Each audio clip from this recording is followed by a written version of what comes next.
Welcome to Garden Friends, where little hearts grow big lessons. In today's story, someone feels forgotten. Sammy was waiting by the garden path. He had found the perfect shiny pebble.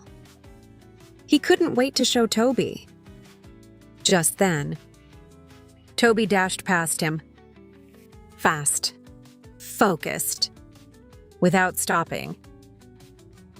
"Hi, Toby," Sammy called.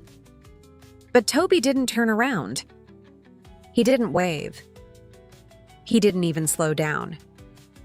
Sammy's smile faded. Maybe he doesn't want to be my friend anymore. Sammy looked down at the pebble in his shell.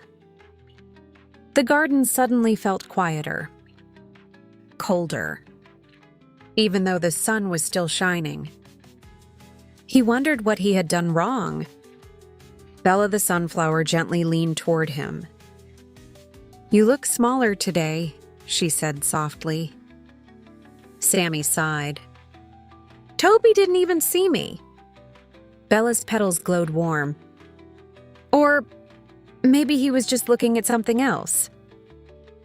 Later that afternoon, Toby returned. His paws were full of acorns. He looked tired, but proud. Sammy hesitated. Then he spoke. "I thought you forgot me." Toby blinked. "Forgot you?" "I was trying to finish before the rain," Toby explained. "I didn't see you." "I'm sorry." He lowered his head a little. "I didn't mean to hurt your feelings." Sammy felt the tightness in his shell soften. "You didn't." Toby shook his head quickly. "You're my friend." The garden felt warm again, bright again. Sammy showed Toby the shiny pebble.